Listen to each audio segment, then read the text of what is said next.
그날은 할머니 생신이었기에 친척들 모두 우리 집에 모였습니다. 우리 아빠가 장남이기도 했고 할머니 할아버지 근처에 살고 있었기에 집안에 행사가 있을 때마다 다들 우리 집에 모이곤 했거든요. 작은아빠 가족들과 고모네 가족들까지 다 모이면 집안이 시끌벅적했는데요. 아니나 다를까 문을 열고 들어서자마자 고모가 급히 뛰어오더니 제 옆에 자리를 잡고 앉았어요. 희주야, 너 남자친구 집에 인사 갔다 왔다며? 근데 내가 듣자 하니 완전 깡촌 중에 깡촌이라고 하던데 그 말이 사실이니? 고모의 얼굴에서 희열이 느껴질 정도였는데요. 제가 미처 대답을 하기도 전에 고모가 다시 물었어요. 그리고 완전 답답하고 가부장적인 그런 사람들이라며? 넌 어쩌다 그런 사람들을 만나게 된 거냐? 그래서 너 어쩔 건데? 설마 결혼할 생각이니? 하긴 남녀관계가 사귀었다가 아무렇지도 않게 막 헤어지는 게 그렇게 쉬운 건 아니겠지. 어쩌겠니? 네 팔자가 그냥 그런가 보다 해야지. 넌 뭐가 신난다고 그렇게 호들갑이야?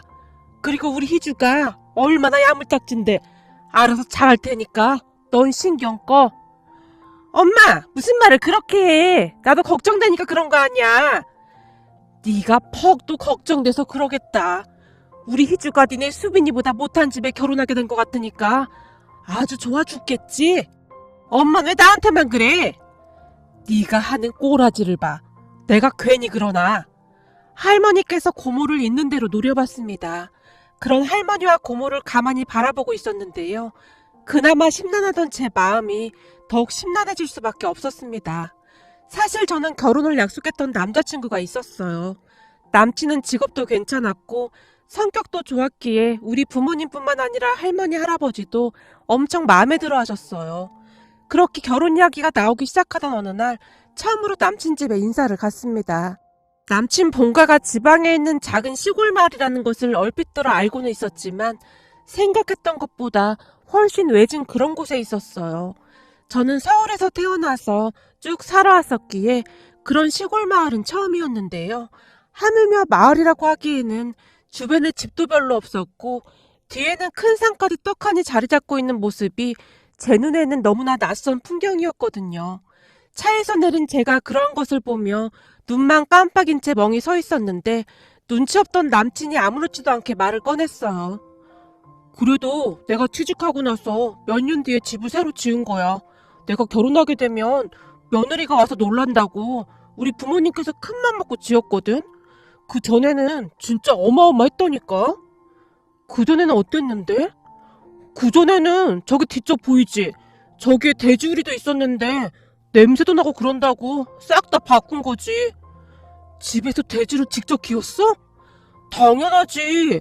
아, 넌 서울에서 나고 자라서 잘 모르겠구나. 근데 시골에서는 그런 일이 허다해. 나 어릴 때는 소도 키웠었는걸? 뭐? 소를 키웠어?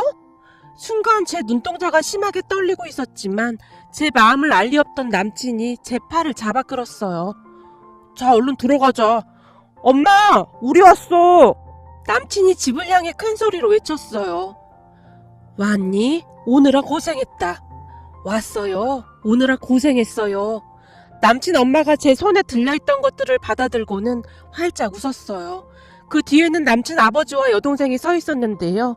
남친 아버지는 제 모습을 뚫어지를 바라보고 있었고 여동생은 수줍은 듯 고개 숙여 인사를 하고 있었어요. 그렇게 다 같이 집 안으로 들어갔는데요. 집안은 제가 생각했던 것보다 훨씬 깨끗해 보였습니다. 오느라 힘들었죠? 아닙니다. 경치 구경하느라 힘든 줄도 몰랐습니다. 제가 애써 밝은 표정으로 말했어요. 그 순간 아무 말 없이 제 눈을 뚫어지라 바라보던 남친 아버지가 물었어요. 내가 듣기로는 서울에서 나고 자랐다는데 이런 곳으로 시집 오는 거 괜찮겠어요? 여보, 1년에 여기 몇 번이나 내려온다고 그런 걸 물어. 그래도 그런 게 아니지. 여자가 시집을 오면 출가 외인이 되는 건데 그런 걸 잘 지켜야 한다 그 말이야. 본디 집안에는 여자가 잘 들어와야 별탈이 없는 거야. 내가 주변을 봐도 여자 잘못 들어와서 풍비박산난 집안이 한둘이 아니야. 그렇게 남친 아버지의 일장연설이 시작되었는데요. 아버지, 그렇게 했다간 요즘 며느리들 다 도망갈걸? 그래도 사람이 도리는 지켜야 하는 거지. 우리가 농사 짓는데 농번기 때는 내려와서 일손도 돕고 해야 하는 게 이치에 맞는 거 아니겠어요? 안 그래요? 네? 그게 저는 농사일을 한 번도 해본 적이 없는데 어쩌죠? 제 입에서 그 말이 툭 하고 튀어나왔는데요. 아마도 너무나 당황한 나머지 그랬던 것 같습니다. 날 때부터 농사일을 잘하는 사람이 어디 있겠어요? 차차 배우면서 하는 거지. 아빠, 그만 좀 해. 새언니가 농사일을 어떻게 해? 아니, 말이 그렇다는 거지. 그래도 결혼하면 출가 외인인데. 그 뒤에도 남친 아버지가 일장 연설을 늘어놓으셨지만 가족들 모두 상관도 하지 않는 듯해 보였어요. 하지만 그날 제 충격은 이만저만이 아니었는데요. 그렇잖아요. 이 문화적인 차이가 절대 무시할 수 없는 부분이더라고요. 결국 그날 집에 돌아온 제가 이불까지 뒤집어 쓰고 울고불고 난리를 친 건 말할 것도 없었고요. 그렇게 저는 부모님과 할머니, 할아버지께 사실대로 말을 하게 되었고 제 말을 들은 가족들의 근심도 깊어져만 갔습니다. 그런데 그러한 사실을 들었던 고모가 신이 난 채 뛰어들어왔던 거였고요. 사실 고모한테도 딸이 하나 있었는데 사촌언니 수빈언니였어요. 사촌언니와 저는 항상 비교의 대상이 되곤 했는데요. 아무래도 제가 사촌언니보다 공부를 잘해서 좋은 대학을 졸업하고 좋은 회사에 입사를 했기에 고모에게 있어 저는 눈에 가시나 다름없는 그런 존재였거든요. 저는 아무것도 한 게 없는데 아무래도 친척들 입에 제 이름이 오르내리는 일이 많다 보니 사촌언니와 고모가 스트레스를 많이 받았던 모양이었어요. 그러니까 한마디로 매사 비교를 당해야만 했던 사촌언니는 시간이 가면 갈수록 제가 미워지지 않았나 싶습니다. 고모 또한 시험만 끝나면 우리 엄마에게 제 성적을 물어보곤 했으니까요. 그러다 보니 제 결혼에 대해서 다들 관심이 많을 수밖에 없었는데요. 제가 깡촌으로 시집을 간다는 말을 들은 고모가 호들갑까지 떨며 좋아할 수밖에요. 그날 고모의 표정은 그 어느 때보다 밝아 보였고 행복해 보이기까지 했습니다. 아니 어쩌다 그런 촌구석에 사는 남자를 고른 거니? 너 정도면 서울에 사는 부잣집 도련님이랑 결혼할 줄 알았는데 이래서 사람 인생 모르는 거라니까. 희주 네가 그리 될 줄 누가 알았겠니? 아니 보자 하니까 넌 무슨 말을 그렇게 해. 시골이 뭐가 어때서. 사람들만 괜찮으면 그만이지. 엄마 이게 그렇지가 않거든. 가만 보면 촌 사람들이 더 깐깐하고 대화도 안 되고 엄청 힘들게 한다잖아. 내가 들어보니 농번기 때 와서 농사일도 도우라고 했다며? 거기다 요즘 세상에 출가외인이 뭐야 출가외인이. 지금이 조선시대도 아니고 시부모가 그런 사고방식을 가지고 있는데 말 다 한 거지. 앞으로 시집살이 호되게 시킬 게 뻔하다니까. 그리고 시골 양반들 보니 맨날 여기 아프다 저기 아프다 그러는 건 말할 것도 없고 뭐가 그렇게 필요한 게 많은지 돈도 그렇게 많이 뜯어간다고 하잖아. 그냥 앞날이 훤히 보인다 보여. 고모가 고개를 절레절레 흔들고 있었어요. 아직 결혼한 것도 아니고 네가 왜 참견을 해. 네 오빠랑 올케 언니가 알아서 하니까 넌 신경 붙들어매. 내가 그냥 그러는 게 아니잖아. 그래도 조카인데 걱정돼서 그러는 거지. 얼씨구 네가 참도 걱정돼서 그러겠다. 그렇다니까. 생각해봐. 우리 수빈이가 사귀는 남자는 때깔 나는 서울 사람이고 시부모 될 사람들도 아주 젠틀하단 말이야. 근데 그런 촌구석에 사는 사람들이 대화나 통하겠어? 내가 보기엔 희주 앞날이 아주 깜깜하다 못해 암흑이야. 고모가 걱정스럽다는 말만 할 뿐 목소리는 오히려 활기차 보일 정도였어요. 쓸데없는 소리 하지 말고 조용히 있어. 그렇잖아도 네 올케 언니랑 오빠가 지금 엄청 신나네 하는데 계속 입 나불댈 거면 당장 네 집에 가. 가만 보면 엄마는 나만 미워하는 것 같아. 네가 하는 짓을 좀 봐봐. 안 그렇게 생겼나? 할머니와 고모가 한동안 실갱이를 벌이고 있었는데요. 그 사이 사촌 수빈 언니가 제게 넌지시 말을 꺼냈어요. 넌 왜 그런 촌사람하고 결혼하려고 하는 거야? 그게 무슨 말이야. 사랑하니까 결혼한다는 거지. 너 그거 진짜 웃긴 생각인 게 결혼하고 나서 3달이면 콩깍지 벗겨지거든? 그럼 그때부터 지옥문이 열리는 거야. 하긴 네가 그런 깡촌 출신 남자랑 결혼해주면 나야 좋지만. 언니한테 좋다니 그건 또 무슨 말이야? 그렇잖아. 평생을 네 그림자 뒤에 숨어 살았는데 이제부터 너랑 나랑 입장이 바뀌게 되는 거잖아. 비록 네 남친이 네 남친보다 직업은 별로지만 예비 시부모 되실 분들은 그렇게 막무가내는 아니거든. 하긴 시골 사람들하고 서울 사람들하고 어떻게 똑같겠냐. 맞다. 근데 말이야, 너 그 집 내려가면 매일 한복 입고 문안 인사 드려야 하는 거 아니냐? 그 집이 엄청 가부장적인 그런 집안이라며. 거기다 네 남친 손 하나 까딱 안 하고 물 떠와라 밥상 차려라 그러는 거 아니야? 너 진짜 어떻게 하려고 그러냐? 네 남친 여동생 나이도 어리다면서 완전 걸리는 게 한두 개가 아니네. 생각만 해도 끔찍하다 끔찍해. 사촌 언니가 고개를 절레절레 흔들며 한심하다는 듯이 바라봤어요. 그런 고모와 사촌 언니의 말을 듣다 보니 더욱 심란해질 수밖에 없었는데요. 사실 두 사람이 얄밉게 말을 하긴 했지만 틀린 말도 아니었으니까요. 결국 며칠 뒤 남친을 만나서 제가 잔뜩 긴장한 채 진지하게 말을 했어요. 저기 말이야, 나 자신 없어. 자신이 없더니 뭐가 자신이 없어? 그때 자기네 집 인사 갔을 때 나보고 농사일도 도와야 하고 며느리는 출가 외인이라는 둥 그러시는데 나 그런 거 절대 못해. 요즘이 무슨 조선시대도 아니고 출가 외인이 웬 말이야. 내가 곰곰이 생각해봤는데 결혼하고 나면 명절 때도 우리 집 못 가게 하실 것 같던데 난 그렇게 못 살 것 같아. 아, 출가 외인이라고 하시긴 했지. 근데 말이야, 그거 걱정할 거 하나 없어? 걱정할 게 없다니. 자기야 자기 부모님이니까 그렇게 쉽게 말하나 본데 자기랑 내 입장은 다른 거잖아. 이래서 남자들이 결혼하면 변한다고 하는 거구나? 아니, 그게 아니라 우리 아버지가 원래 말이랑 행동이 좀 많이 다르시거든. 그니까 신경 안 써도 돼. 그리고 만약 그러면 내가 다 막아줄게. 그건 내가 약속할게. 그동안 나 봐서 잘 알잖아. 나 거짓말 절대 안 하는 거. 남친이 자신만만하게 말을 했어요. 그런 남친을 보면 어찌해야 하나 고민될 수밖에 없었는데요. 정말이지 남친만 놓고 보면 뭐 하나 빠지는 게 없는 너무나 좋은 사람이었으니까요. 결국 저는 남친을 포기하지 못한 채 한번 믿어보기로 했습니다. 그렇게 시간이 흘러 상견례 날이 가까워졌습니다. 남친 본가가 워낙 시골 마을에 있어서 상견례 장소가 걱정이 될 수밖에 없었는데요. 그런 제 걱정과는 다르게 남친이 아무렇지도 않게 상견례를 서울에서 한다고 했어요. 장소도 남친이 잘 알아봐서 정했다고 했고요. 그런데 남친 부모님과 여동생이 상견례 전날 미리 올라왔기에 죄송한 마음에 먼저 인사를 드리게 되었는데요. 우리가 사는 곳에서 상견례를 해야 함이 마땅하나? 너도 알다시피 우리 집이 워낙 멀잖니? 그래서 우리가 특별히 배려해서 이렇게 올라왔다. 그러니 그렇게 알고 있어라. 아유, 뭔 말이 그렇게 많아. 그냥 좋은 게 좋은 거라고 우리가 올라왔다. 그러면 되는 거지. 남친 엄마가 간단하게 정리해서 말씀해 주셨어요. 아, 네, 알겠습니다. 그때까지도 저는 걱정이 태산일 수밖에 없었는데요. 상견례 날 괜시레 우리 부모님과 얼굴이나 붉히지 않을까 걱정이 되었거든요. 결국 제가 남친에게 걱정스레 물었어요. 자기야, 혹시 내일 무슨 일 있는 건 아니겠지? 일? 무슨 일?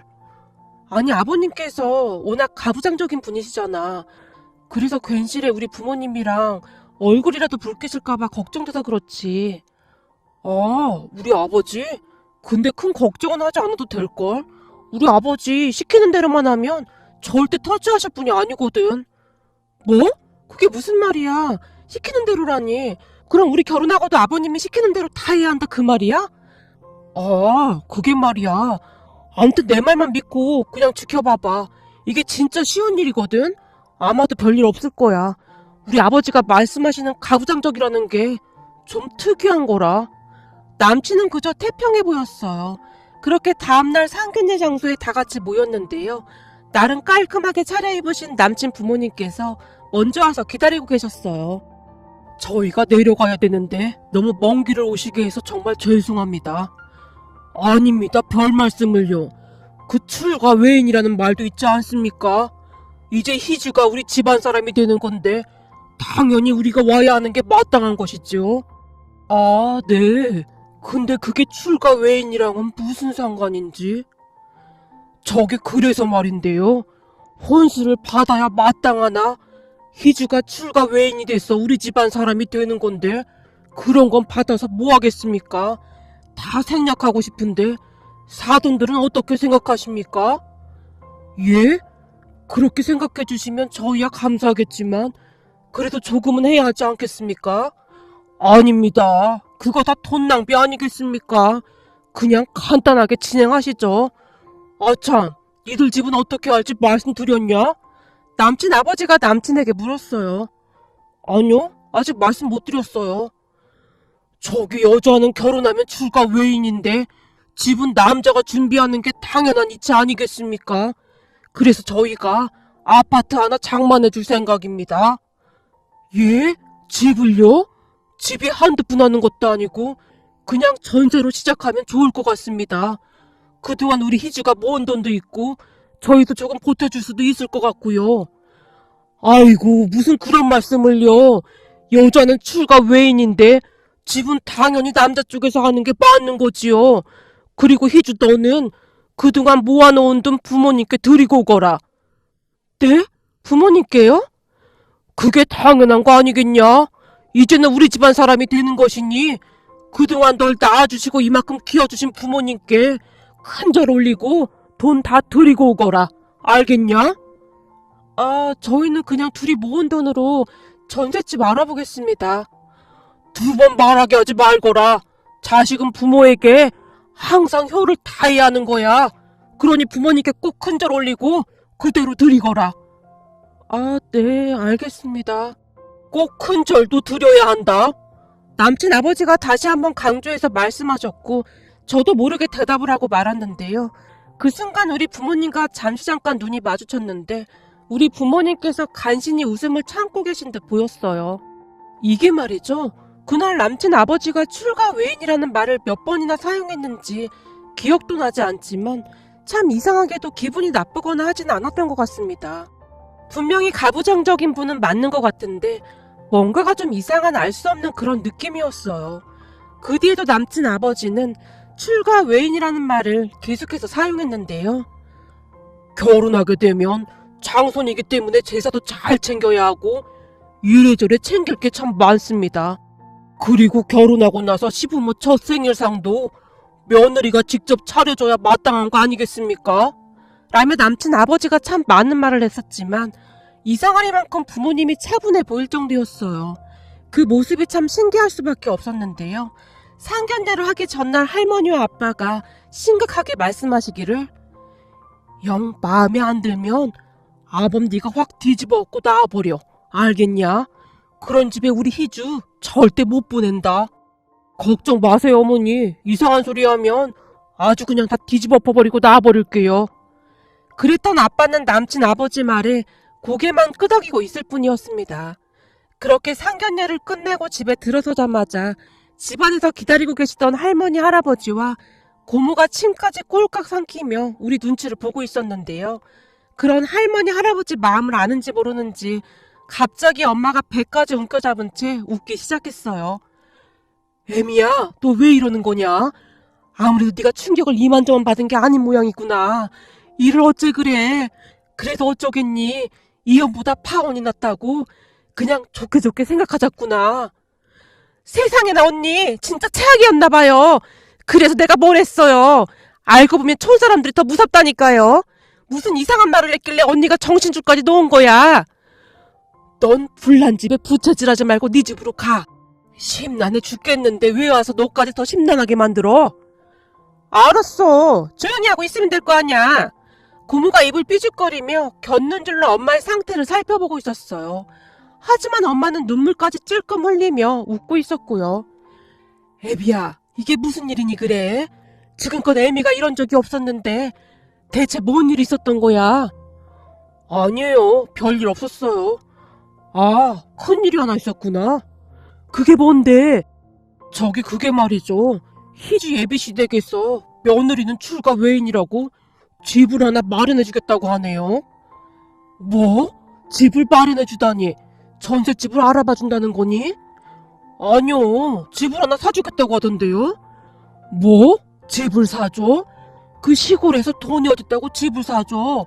그리고 그게 출가 외인이랑 무슨 상관이야? 할머니께서 놀란 듯 아빠를 바라보셨고 아빠가 조용히 제게 물었어요. 희주야, 너 그 집에서 집 해줄 거라는 거 알고 있었어? 아니, 나도 오늘 처음 들었어. 그동안 그런 말 없었거든. 아빠의 얼굴에는 놀라움이 가득해 보였습니다.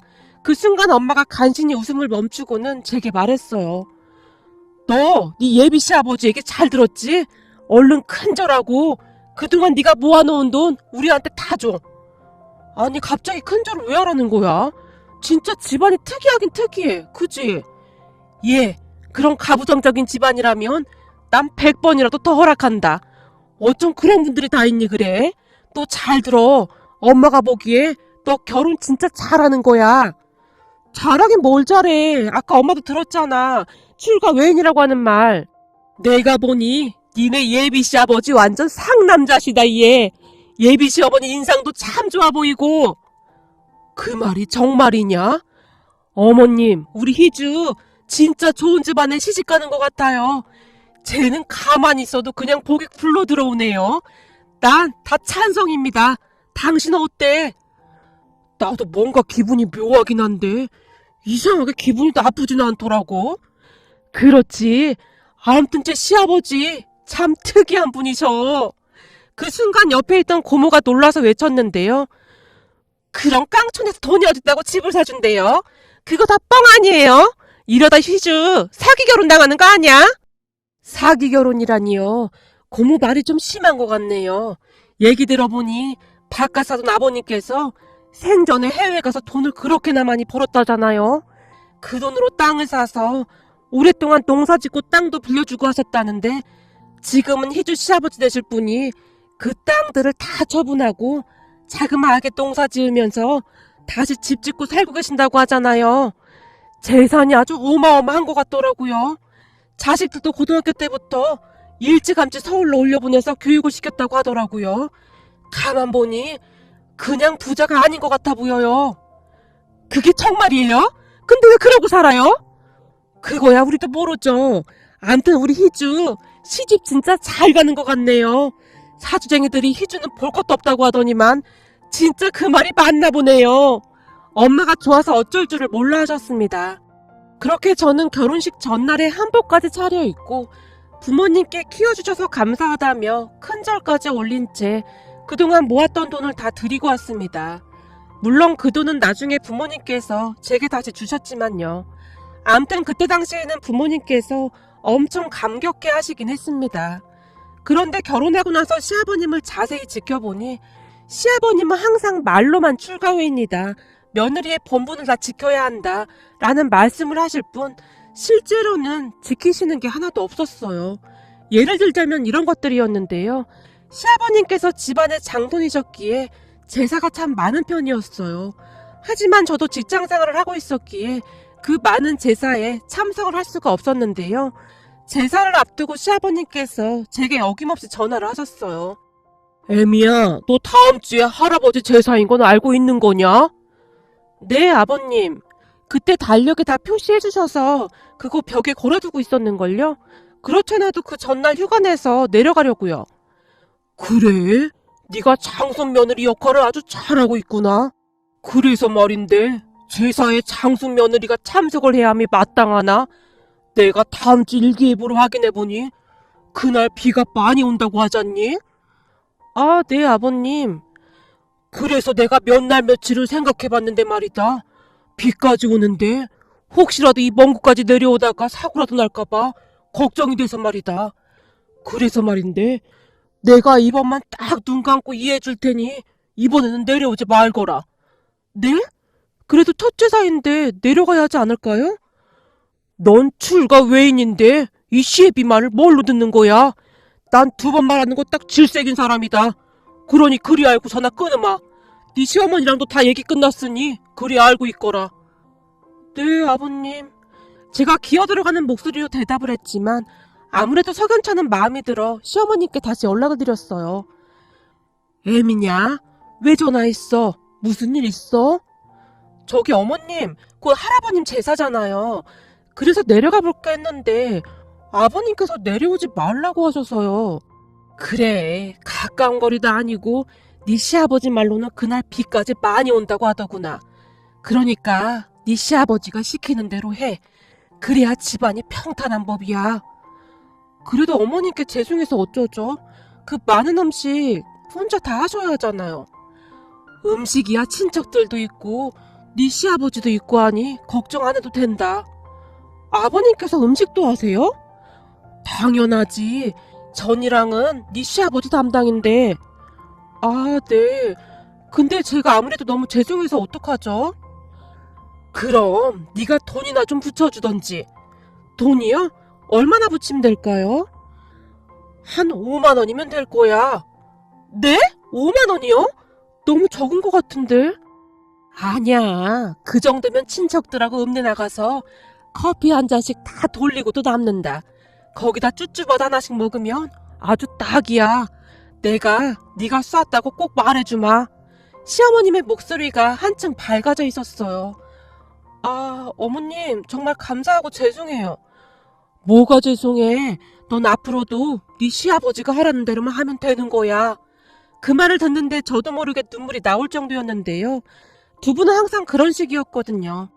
거기다 시아버님 생신을 앞두고 있던 어느 날 시아버님께서 또다시 전화를 하셨는데요. 애미야, 이번 내 생일 말이다. 네가 내려와야 하는 게 며느리 돌이지만 그날이 목요일이잖니? 근데 시아버지 생일이라고 회사에 휴가를 내면 그것보다 꼴보기 싫은 게 없다고 하더구나. 괜히 그것 때문에 내가 네 회사 사람들한테 시골 노인네라고 손가락질 당할 수는 없지 않겠냐? 이 사내대장부가 절대 그럴 순 없지. 그래서 말인데 이번 내 생일은 네 시어머니랑 둘이 지낼 테니 굳이 내려오지 말거라. 네? 아니에요, 아버님. 회사에 한 달 전부터 말해놔서 괜찮아요. 내가 출가 외인이라고 몇 번을 말했냐? 넌 그냥 내가 시키는 대로만 하라고. 그래도 어떻게 그래요? 우리 결혼하고 아버님 첫 생신이신데요. 정 그렇게 미안하면 돈이나 좀 붙이던지. 아, 그럼 제가 얼마나 보내드리면 될까요? 모든 것을 시아버님 허락을 받고 진행해야 했기에 제가 긴장한 채 물었어요. 글쎄다. 이번에는 내 체면도 있고 하니까 5만 원은 좀 안 될 것 같고. 그게 말이다. 10만 원. 10만 원은 보내야 할 것 같구나. 네? 10만 원이요? 아버님, 그건 너무 적은 것 같은데요? 됐다. 10만 원이면 여기 사람들하고 읍내 가서 저녁 한 끼 배부르게 먹을 수 있다. 그럼 난 이만 전화 끊으마. 시아버지께서 전화를 끊어버리셨는데 아무리 생각해봐도 생신날 10만 원만 보내드리는 건 도저히 아닌 것 같아서 남편에게 물었어요. 여보, 아버님께서 생신날 10만 원 보내라고 하시는데 아무리 그래도 10만 원은 좀 그렇지 않아? 내려오지도 말라고 하시는데. 됐어. 아버지가 하라는 대로만 하면 돼. 그럼 아무 문제 없어. 남편이 대수롭지 않다는 듯이 말했어요. 하지만 결혼 후 시아버님 첫 생신날 10만 원만 보내기가 영 민망해서 제가 50만 원을 입금해드렸는데요. 그 뒤 시아버님께서 전화로 버럭하셨답니다. 내가 10만 원만 붙이라고 했잖니.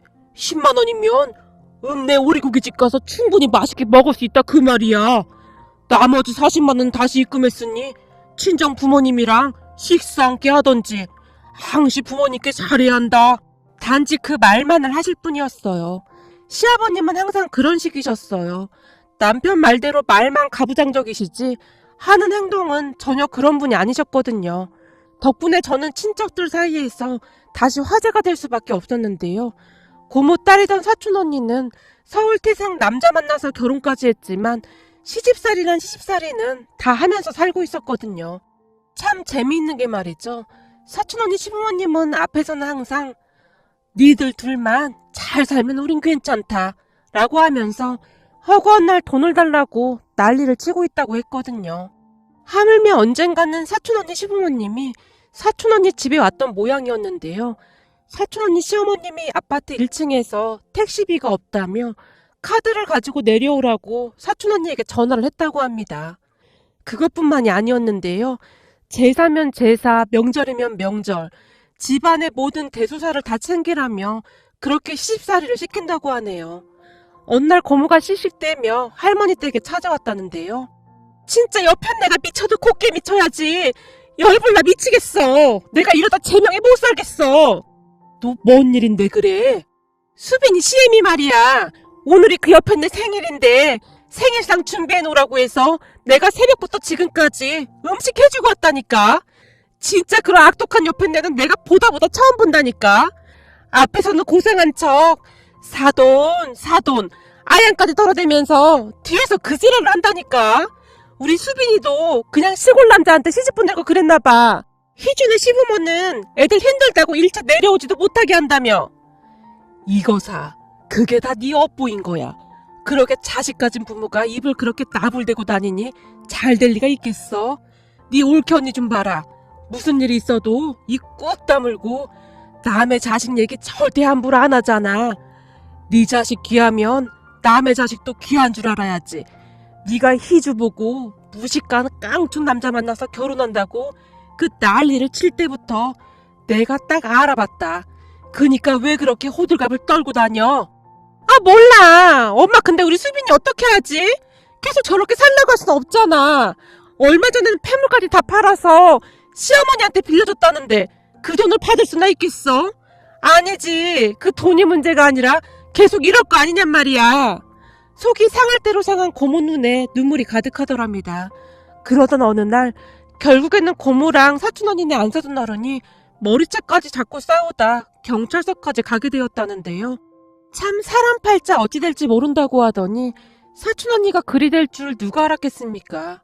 그 모습을 보며 결혼 전 우리 시부모님을 오해했던 것이 그저 죄송스러울 뿐이네요.